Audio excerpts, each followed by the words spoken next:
How many of you today watch football Sunday or Monday nights? Raise your hands. Nice, me too. Now, how many football watchers have a favorite football team? Only one? All right, good. Oh, there you go, little man. I'm going to be telling you today about my favorite team, the legendary Green Bay Packers.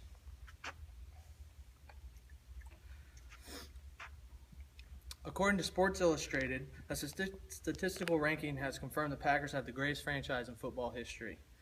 They scored a total of 714 points on this ranking system by accumulating 13 NFL championships, the second most time inductees to the Hall of Fame, have made the playoffs 30 times, and have 8 AP MVP awards. Today I'll be telling you about the past, present, future of the Green Bay Packers. By the end of my speech, I hope that you will have learned a little bit more about the Packers and will be able to understand why they are the greatest franchise in NFL history. Now that you have an idea of what I'm going to be talking about today, I'm going to go a little bit more into detail about the franchise. The Green Bay Packers entered the NFL back in 1921, and they were actually born on August 11, 1919 in the old News-Gazette down in the middle of Green Bay. Green Bay has always been a small city team in a big city world. They have been the smallest team in the league since they've entered, but still that has not affected their chances of winning. Their first season they had a winning record of 3 wins, 2 losses, and 1 tie. The reason behind all this success has been their coaches and their players. Some of the coaches you might have heard of are Lambeau and Vince Lombardi, which are the 2 memorable in the history of the Green Bay Packers, who actually started the winning tradition in Green Bay. Lambeau started off with winning 6 championships of his own as coach and general manager of the Packers. Vince Lombardi continued this tradition with 5 championships, and 2 of which were Super Bowl number 1 and 2, which is why the name of the Super Bowl trophy is the Lombardi Trophy. As far as the players go, there are 23 that have been inducted into the Hall of Fame, some of which include Bart Starr at quarterback, James Lofton as a wide receiver, and Reggie White as a defensive end, just to name a few. Now that you know a little bit about the Packers' history, let me tell you about what the Packers are doing now. Winning is still a tradition in Green Bay. They have won the Super Bowl 45 and have won their division title 4 straight seasons.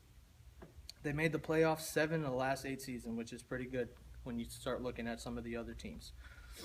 Currently on the roster, they have some veteran talent consisting of Aaron Rodgers, who won the MVP of the league this year. Clay Matthews is one of the premier linebackers in the league.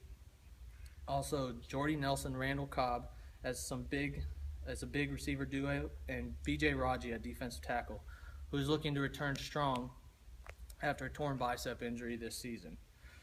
Some of the promising young talent, which is including but not limited to Davante Adams at wide receiver, David Bakhtiari at tackle, Eddie Lacy at running back, and HaHa Clinton-Dix at safety.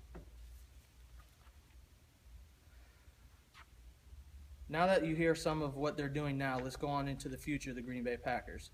After hearing some of these names, you might think the Packers' future is bright.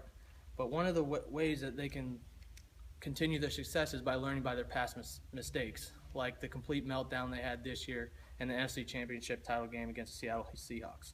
Learning from these mistakes will help them move forward and continue to grow as a team and help their chances of winning a new Super Bowl. The next thing are the rookies that they drafted this season, including Ty Montgomery, which some people in the organization are very excited about because they're comparing him to Randall Cobb, but being a little bit bigger, and Demarius Randall at free safety, which was their number 1 overall pick. And even at the ESPN, they're predicting the Packers have another successful season, accumulating 11 wins and 5 losses, and winning their division for a 5th straight year. And even Vegas has them number 2 on their chances of winning the Super Bowl this season. So what have we learned today? That great management leads to great coaching, which stretches all the way back to Lambeau and to Ted Thompson, now to Ted Thompson, with the ability to hire great coaches, and from their great coaches lead to great players, like Lombardi, and all the way to McCarthy, and their ability to develop their players, and finally, great players lead to great success, from Bart Starrs all the way to Aaron Rodgers, from winning Super Bowl championships and all the ones that are yet to come. So the next time you guys are talking about sports with your friends and Green Bay comes up, I hope that you will be able to join in the conversation or the argument and not feel stupid in the process. Go Packers.